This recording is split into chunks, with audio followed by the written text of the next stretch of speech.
is incredible. A bipartisan bill in 3 weeks. History made. Governor Rick Scott signs an unprecedented school safety and gun control law, and one of the fathers who made it happen is here live. Race for mayor. Fort Lauderdale voters are already voting early and at the polls Tuesday. The candidates are right here with us live. Ready or not, here you come. Ready or not, here I come. Oh boy, making it official, Donna Shalala jumps into a crowded race for Congress and becomes the instant favorite. We'll take that to the roundtable. Good morning. We have a packed show ahead with the Fort Lauderdale mayoral candidates, but we begin with the grieving families who changed state law. We are talking about the families of those killed at Stoneman Douglas High, the ones who worked relentlessly to push through a gun and school safety bill that Governor Rick Scott signed into law on Friday. Some of those family members met with the governor several times over the last 3 weeks, advising, counseling, urging him, and then standing at his side as he signed the Marjory Stoneman Douglas High School Public Safety Act into law. That law puts some controls on guns, unprecedented in Florida, and it funds school hardening and security measures, some of which actually do remain controversial. Andrew Pollock is among those who worked through grief and profound loss to get that done. His daughter Meadow was among the 17 killed at Stoneman Douglas High. And I can't even verbalize how appreciative we are to have you here.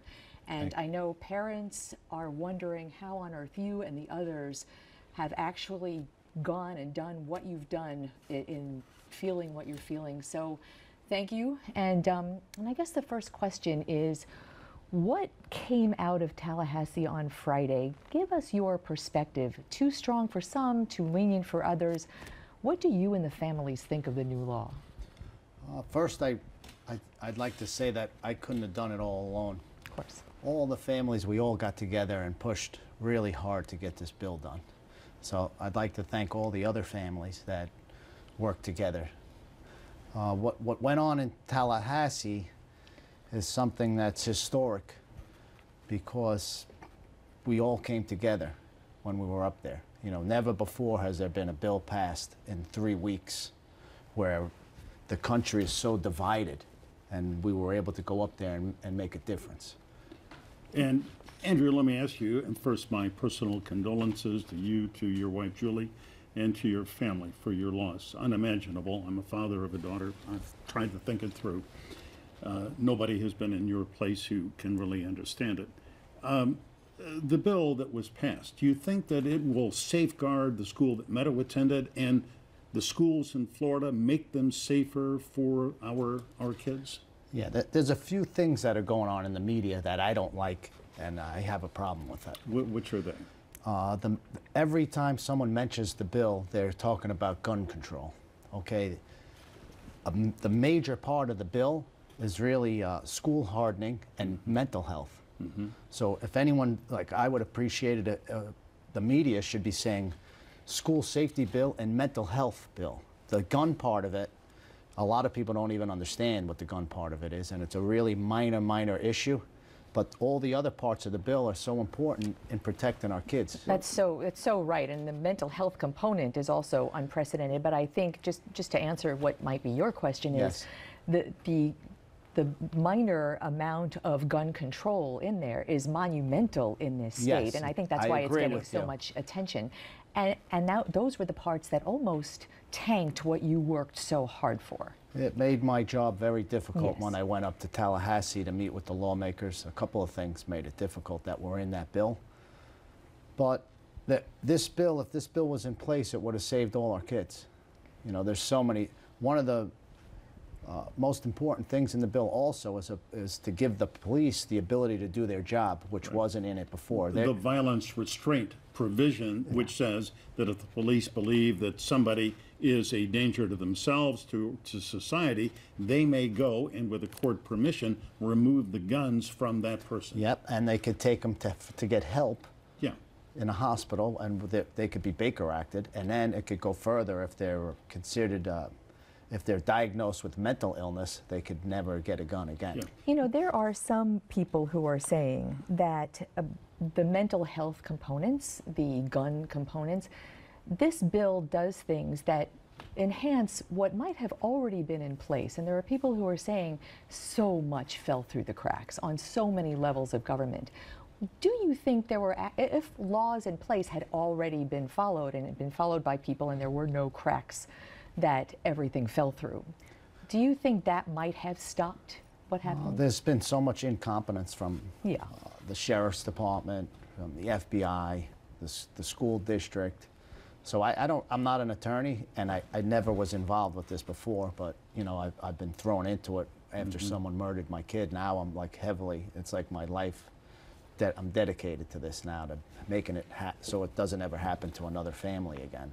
So I'm looking at it forward now. I didn't look at the what was in place before. Yeah, I do need to ask you about the gun component. Sure. And thanks to Senator Rene Garcia, he found a way to say there can be no teacher who exclusively teaches would be trained and allowed to carry a gun on campus, but coaches and counselors, media specialists, a number of other school personnel may be able to do that. Do you think that's something that's good? Do you support that? Yeah, there's a couple of things I just want to address.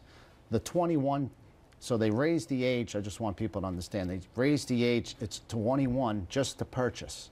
Right. So you could have a son that's responsible and be 18, 19, or 20, you could buy him the rifle and he's allowed to possess it. So it's like if someone asked me, oh, well, someone could join the Army and they could go and fight with it. When they join the Army, they don't purchase their weapon, and they're trained highly. So most kids that are responsible, they're still going to have access to a rifle, which I don't have a problem with it. There are, to your point, loopholes in almost every component of the components that are gun control. For instance, one of the, we haven't talked at all about this, but banning bump stocks, the purchase and ownership of bump stocks, is the only component of the bill that did not go into effect immediately. It goes into effect in October. So I guess that begs the question, from now until October, anyone who wants one No, but I can think get one. I could be wrong on this, but I think even if you possess that, it's going to be a felony. In October. Yes. Yeah. So here is one of the biggest questions I'd been wanting to ask you in Tallahassee. You and the other families come from diverse backgrounds. You have very different politics among you, yet you found a way to unify. What kind of lesson is that for the two sides, intractable sides sometimes, in Tallahassee? What can you teach them? How do you do that? Well, we took what we learned in Parkland, just the families working together, and we went up and we explained it to the Democrats and the Republicans. We sat down with them, myself and Ryan Petty. We spent 2 days talking with the lawmakers, and we sat down with them, and they listened. A lot of them didn't listen and had other agendas, and it was very painful. But the majority, excuse me, the majority listened. Yes. Governor Rick Scott, proud supporter of the Second Amendment, NRA member, he backed off his position a little bit too, and he said when he signed the bill, we have to have a civil discourse and we all have to find a middle ground. Is that what happened? Well, the governor's very smart guy, and he put the bill into motion. He spoke with the Speaker of the House, and then he sat and he listened to the people. You know, he works for the people, the governor, and he takes it serious. So by him signing the bill, he heard what the other 17 families had to say. He listened to every one of them. He listened to lawmakers, and he signed the bill that the people wanted. You know, Mr. Pollack, so many people have been asking, and I think one of the Orlando representatives actually mentioned this in some of the committee meetings. With all that the governor did, and with all that the legislature did, why didn't that happen after the Pulse attack, when so many people died there?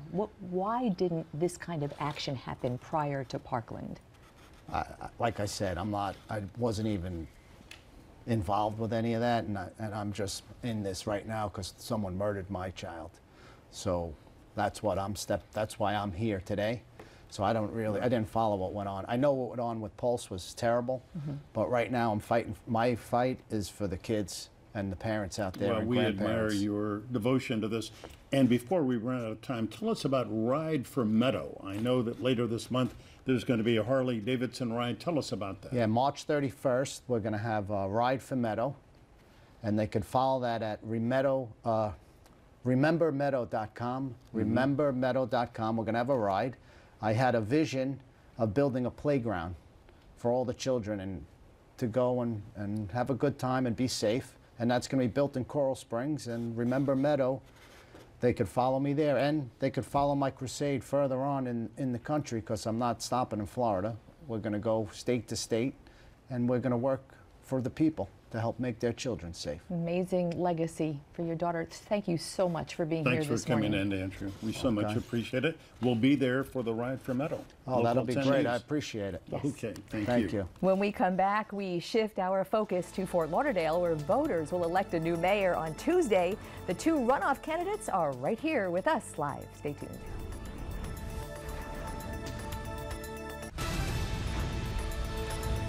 Clogged traffic, aging and overtaxed water and sewer lines, the homeless, all of those things among such familiar issues in South Florida.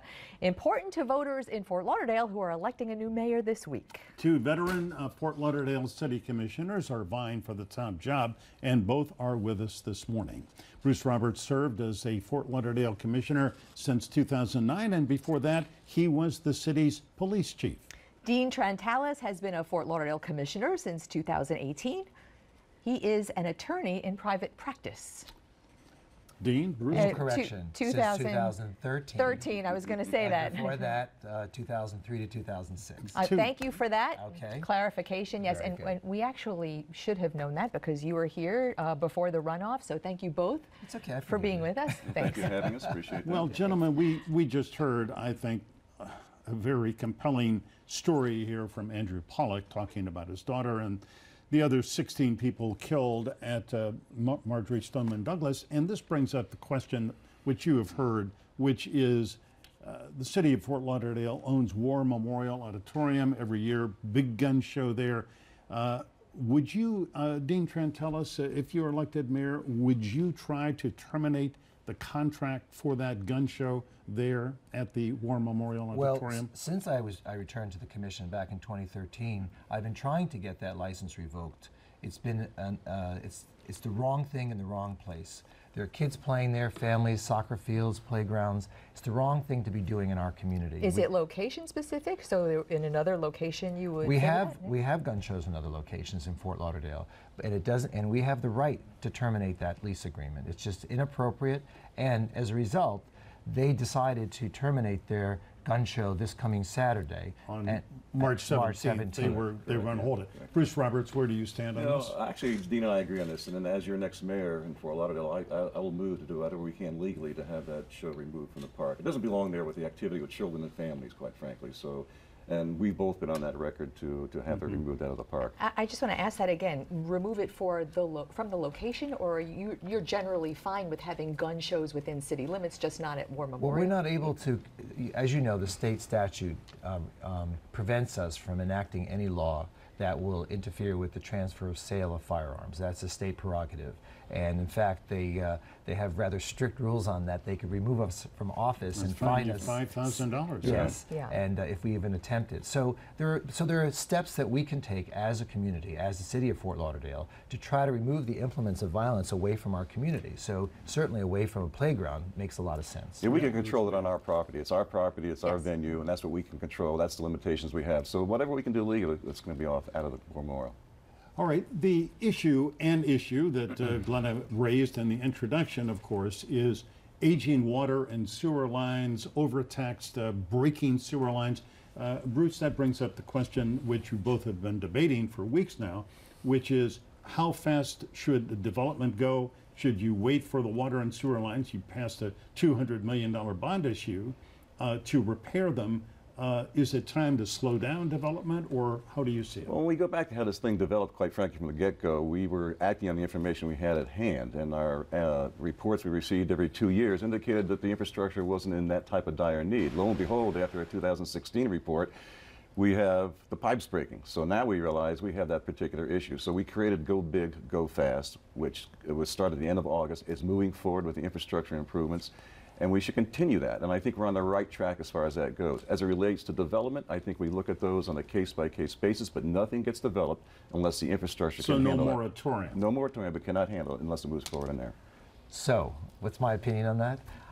I think that as we look back, the pipes were breaking and the infrastructure was already at risk long before the Reese report told us about it, and we did nothing. Instead, what we did was we siphoned out over $106 million over the last 10 years away from the water and sewer projects in order to balance the budgets every year.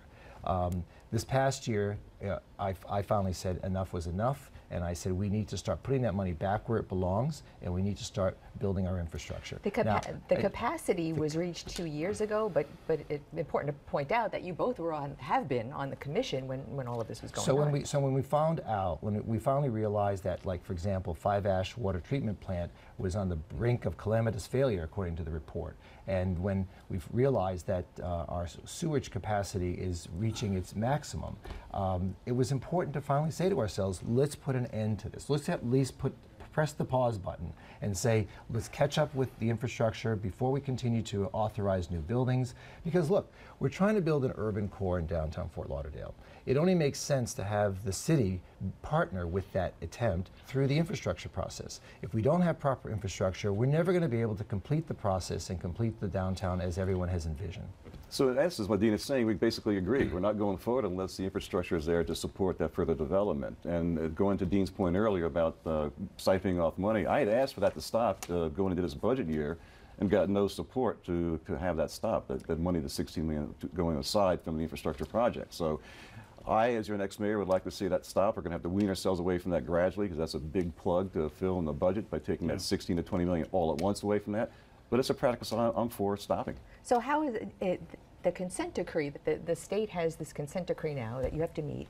The bill is $2.5 billion over the next 20 years. If you're going to manage development, who pays for that? How do you pay for that? Well, there are different ways of funding these types of projects. First of all, we can start assessing impact fees at a greater level than what we're doing now on new construction. People get away, developers get away with paying a very small amount towards impact fees, and we need to increase those impact fees. Secondly, the other ways we've been able to draw money in is we've been raising our water bills. Everyone's water bill is going crazy, and it's only because we're so far behind in trying to reach our infrastructure needs that our water bills we're forcing to raise our water bills every year. Dean, our water bills are the lowest third in the county, in all municipalities. So quite frankly, say they keep going up, and actually the infrastructure bond that we passed, that bond is funded within the current water rate structure. So I think that's a little bit of a misinformation that's going on. It's not misinformation, Bruce, because we keep raising our water rate in order to pay for the needs. That's all she's asking. So, and the third way in which we can fund this, obviously, is through taxation. We'd have to raise the millage rate because if we have to borrow money through a bond issue, it's either going to be paid for by the increase in the water bills or through taxation. All right, Bruce, would you favor, in fact, raising the millage rate, property? Actually, I brought that up in that same meeting as an alternative to weaning ourselves away from the money that was from the infrastructure on the return on investment, and got, again, no support in that area, too. So I'm open to all avenues, and I think going into the future to cover the infrastructure financing long-term, Glenna just mentioned that high cost we have ahead of us. It's going to be multi-layers of how we get that done. It's going to be bonding, it's going to be fees, there may be some millage rates and that type of thing, too. And we're going to have to look at all of those. We have a committee, an infrastructure committee of citizens, and we have our budget advisory board committee. Them working together are going to give us our path or suggestions going into the future. And does that include resiliency? Is that part and parcel? That's a huge part too. You're absolutely right. Resiliency is kind of being left out of a lot of the conversations, but that is a primary purpose. What we're going to be there for going to the next couple of years. We're part of the South Florida Compact. I think most people recognize that. And I was actually in a Washington, D.C. fly-in with the Chamber of Commerce to talk to congressional delegations from around the country to try to get more buy-in at the federal level for more federal dollars and more, as you will, university research dollars to how we will deal with that. And look what's going on in Boston. In fact, that's one of the areas that I visited was the congressman from the Boston Harbor area. We visited a woman from the Illinois River area, Sacramento, Texas area.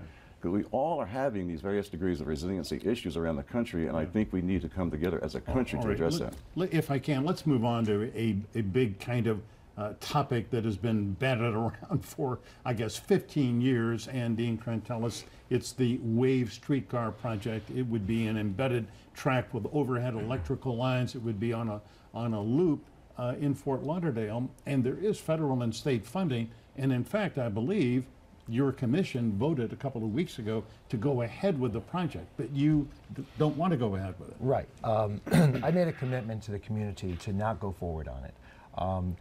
I wasn't on the commission when it was first approved, and so when I came to the commission, the wheels were in motion to design it, approve it, fund it, and it just made absolutely no sense to me whatsoever. It has now become a political issue in this campaign. Because why? Why didn't it make sense? I'll tell you why. First of all, we're using 19th century technology to create mass transit in a community that is so far ahead of where those technologies will take us. There are so many other modes of transportation now that have been invented, both domestic and foreign, that we can tap into. We have the ability to bring those multimodal forms of transportation to our own community. I think the idea of an old streetcar system was sort of sounds romantic and nostalgic, but it made no sense whatsoever. And Bruce, let me get you to weigh in on Well, this. actually, pretty much the same. We were all for this. In fact, as Dean was on the commission the past 6 years, I think there were some resolutions that were passed maybe 2 or 3 years ago supporting moving forward in that direction. But when those costs came in overboard, as you're well aware of, were too high for us to be able to sustain the development of that. The county has asked to and the county rebid the rebid that. And then in addition to that, as we're assessing our property owners' fees to support the WAVE project going forward, we're looking at the county playing with, my term, playing with the different routes going into the future. And one route we're looking forward to is a route from downtown Fort Lauderdale to the airport that was removed from the county plan. So I'm thinking, what control do we have paying this money to a system for our citizens to have input in where they really want to go? So that's another reason why I thought it was inappropriate to go forward. It is, as Bruce said, it just started to all collapse. You know, the high cost, the limited route that everyone was sort of buying into, going to the port, into the airport, and also the infrastructure itself was going to turn the city upside down in trying to put rails in the ground, knowing that we're putting the system at risk with overhead wires because we're in a hurricane-prone environment.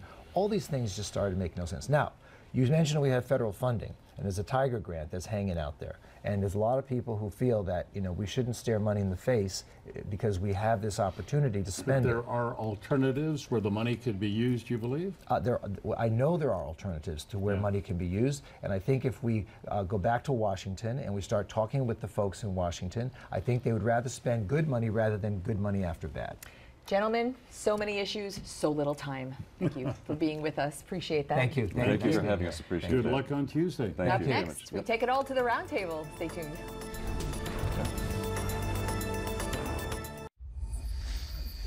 It is that time again, time for a closer, more analytical look at the week's top news stories with our Powerhouse Roundtable. And we have a good one for you. Some introductions first. Andrea Robinson is a veteran South Florida journalist, a reporter right now with the Miami Times. Jay Narang is a business executive in Broward and serves on the executive board of the Republican Party of Florida. Melba Pearson is the deputy director of the American Civil Liberties Union in Florida, and before that, a prosecutor with the Miami-Dade State Attorney's Office. Welcome, everybody. Welcome. Great to see you, Great to see ladies. you all. Gentlemen, Melba Pearson, you heard our earlier discussions. You have watched the coverage of the legislature and the governor on Friday. Glenna was there as he signed that bill, and we continue to hear historic, unprecedented, and it does represent a change. I guess it's been more than 2 decades since the legislature has done anything involving guns or put any limits. But is this as big as people are making it out to be? You know, I think this is a missed opportunity because this legislature had the opportunity to do more with regards to assault weapons, to provide more funding. Background checks? Background checks, more funding for mental health. They didn't even choose to listen to the kids who came up and was like, look, we want to talk about assault weapons. We want to have an assault weapons ban. They wouldn't even talk about it on the floor. Oh, well, so they did talk about it a little bit. Well, But it was kind of a that part. Yeah. But what isn't it? The prevailing theme with everyone who thinks like you do is something rather than nothing for these families. Well, I think they moved the ball forward quite a bit. I think there was a big change that happened here to raise the age to 21. We all agree, I think, that with age comes wisdom. Except for the So- NRA that filed suit.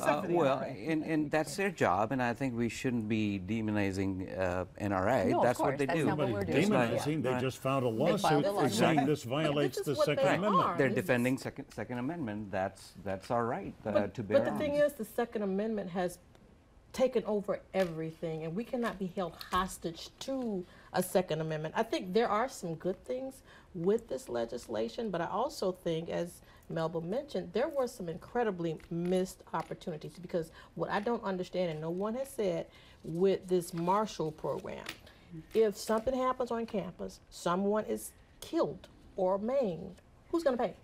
Who's going to pay those lawsuits?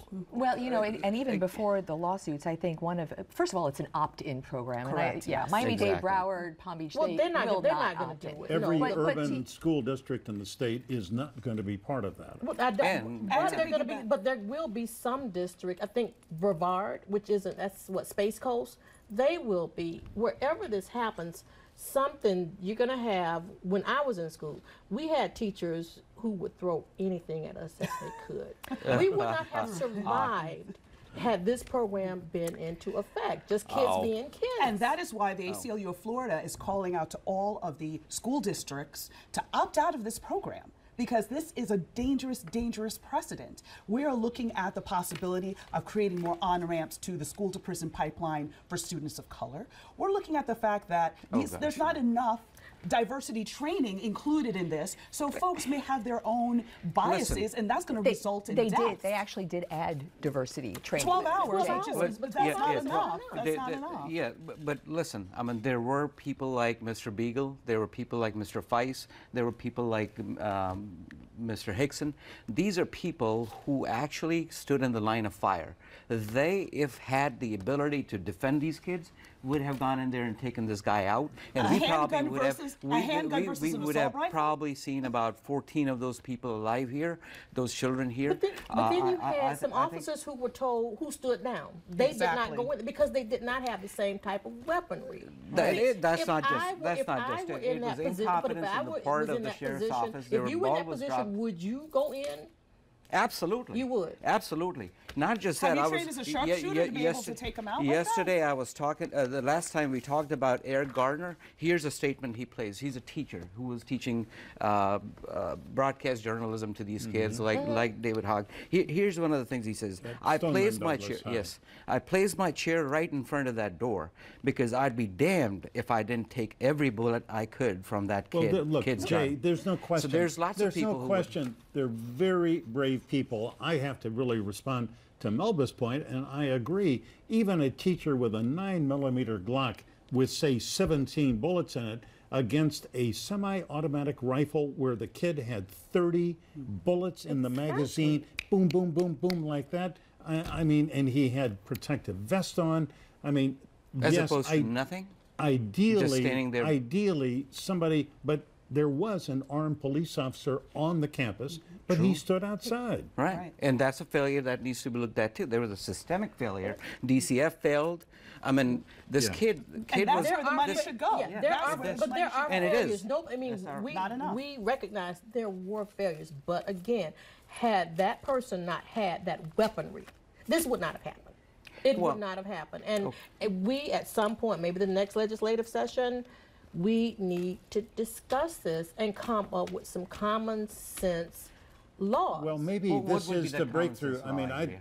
What would be With that law? the age Just limits, ban- the age limits That already happened? Banning, not nationwide, banning the use of or the ability to get automatic weapons. We had a 10-year ban. So from the we 90s, talked about which it was last- constitutional. So we talked about it last week too, right? The I mean, weapons, if you ban or made restrictions, Would you ban on all the- weapons completely? Absolutely not. That No, that right, is right. unconstitutional. So, exactly. That's completely unconstitutional. Exactly. So we were Assault talking weapons. about Or it last you week as restrict well. Who can That get in the 1994 magazines? Who can get to be able to use those? I'll All tell you right, what, well, can we let's pick let me this? just jump in and say, Yes. let's talk about a reasonable kind of solution that maybe the legislature ideally might address in the next session, which is what Colorado did after Aurora. They require a background check for all private gun sales. Now, that withstood challenges from gun owners. Let's pick that up right there when we come right back.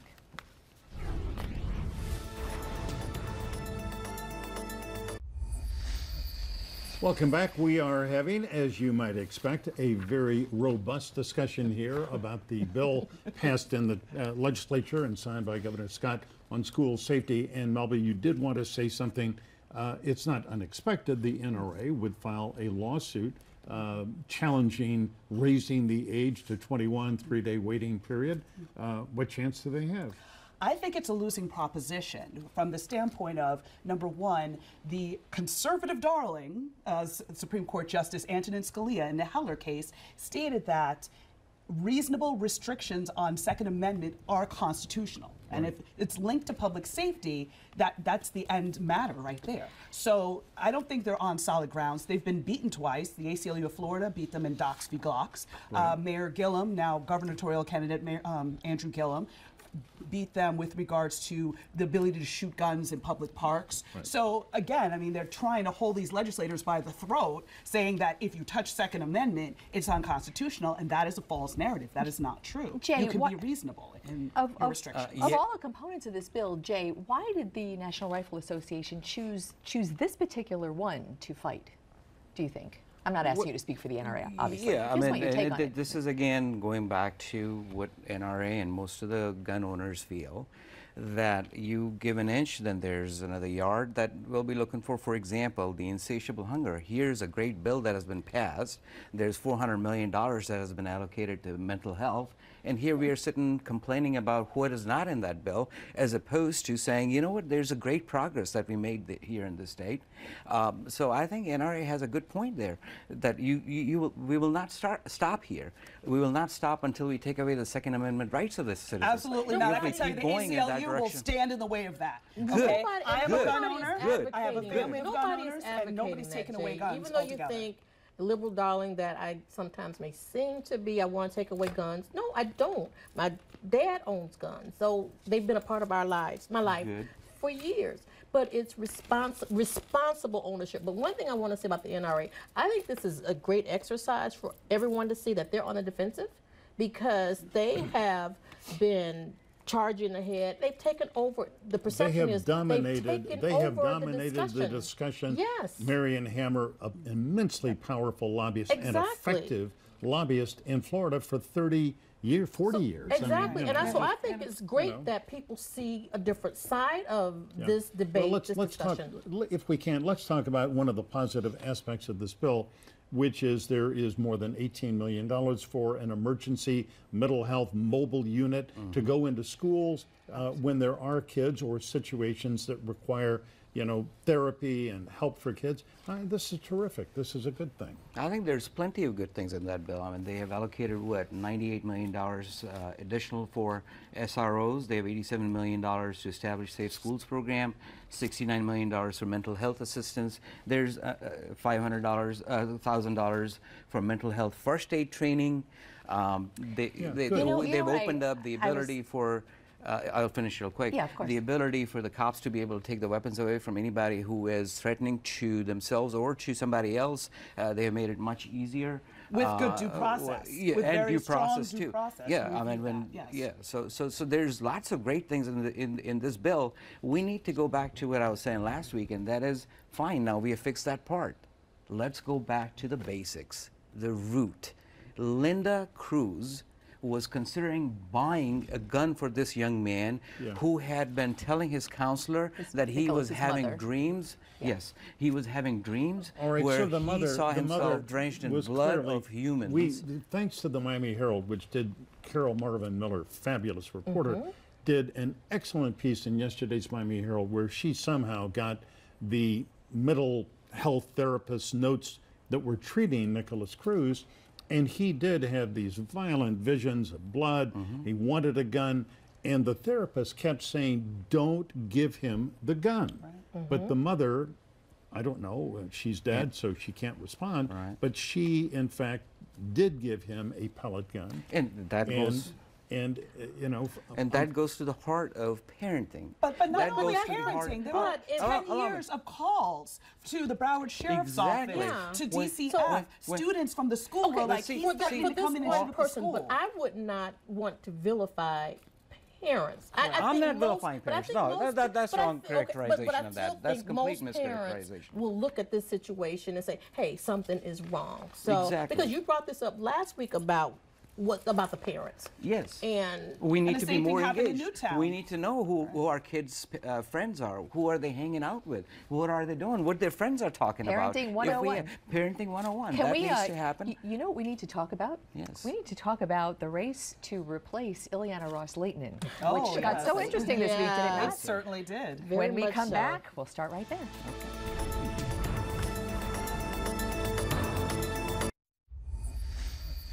Welcome back live in our studio this morning. We are engaged as you can get, in our roundtable. Let's move on to strictly a great political story, which is this week a political shock, a upheaval when Donna Shalala, former president of the University of Miami, 77 years old, said, "I'm running for Congress for the seat held by Ileana Ross-Leighton."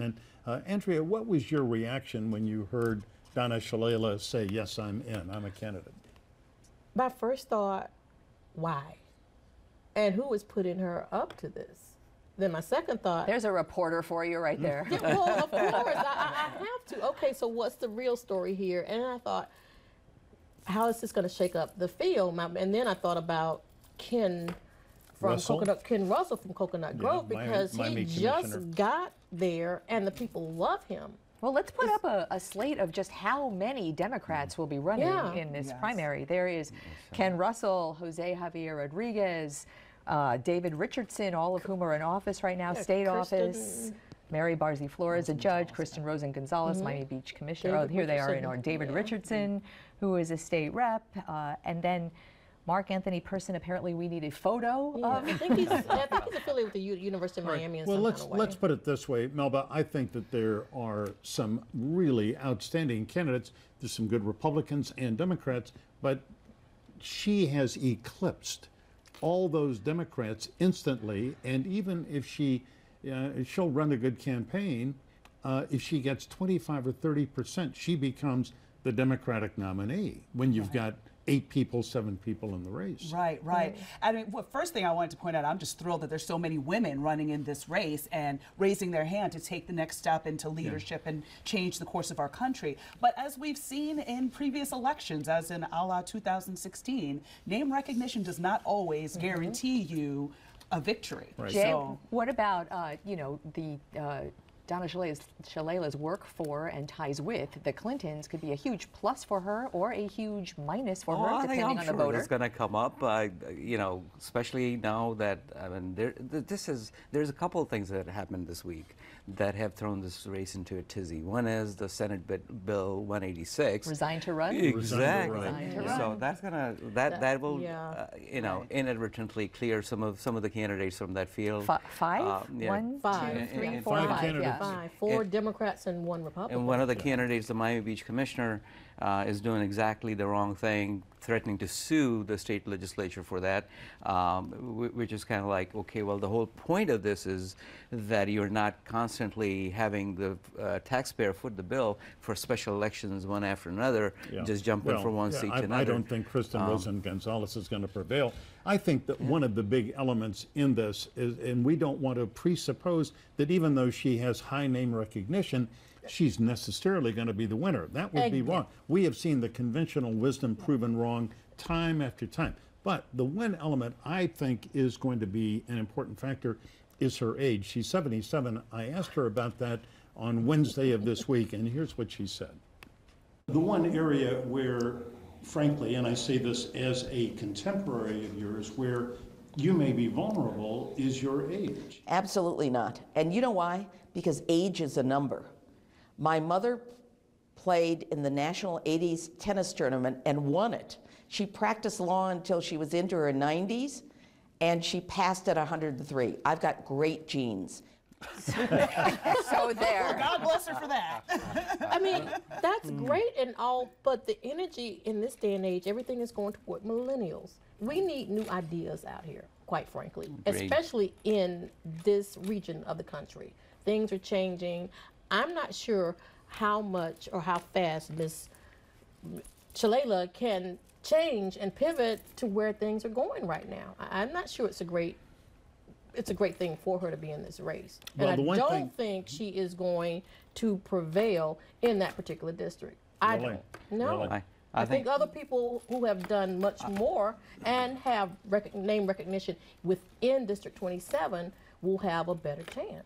To your point, it's true. There's about 400 women running this time around in the mid-year election cycle For around the Congress, country. congressional seats. Around the country. Yes. And and Democrats are going through a bit of a civil war within the party. I mean, they're going after their own candidates, like Laura Mosier in Texas.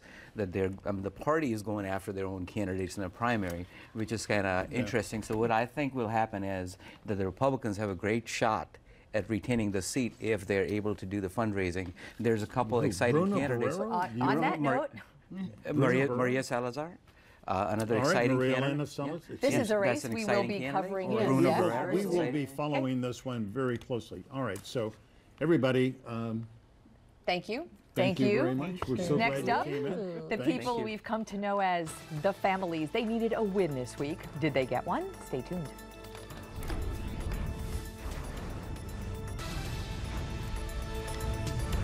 Sun is out. This is a live look from our tower crams across South Florida. And here is Weather Authority meteorologist Jennifer Correa with your Sunday forecast. Good afternoon, South Florida. It's very warm and humid. Now, we started off the day gray. We're seeing a lot more clouds out there, but still enough sunshine to heat things up into the low 80s at this hour.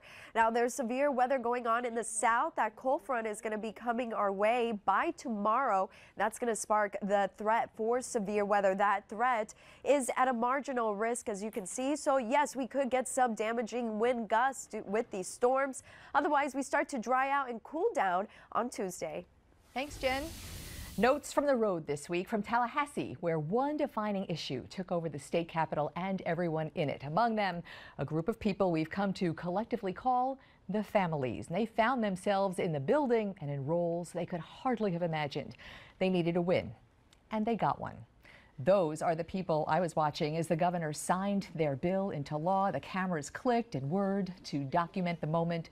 A formal, familiar ceremony born of unfathomable pain and roiling anger and emotion. They kept that right there, just below the surface.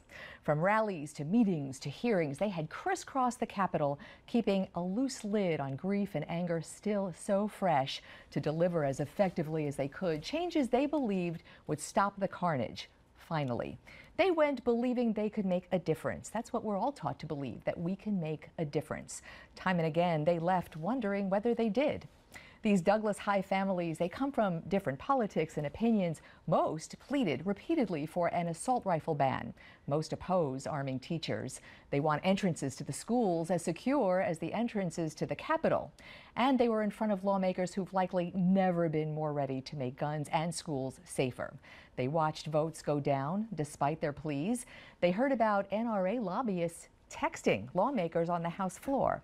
They learned that compromise among equals may be replaced by horse trading among leaders. And they were told no matter what happens that they should take home the message that this is historic change, even if it falls short. The new law is historic change and does fall short. There are loopholes and uncertainties, but it is a start. And these families and every parent who's lost a child to gun violence, whether mass murder or street violence or suicide, they needed a win. They need to know that their loved one's sacrifice can leave a legacy. We'd love to hear what you think about that or anything in the news, and thank you so much for being with us today. And remember, stay informed, get involved. Have a great Sunday.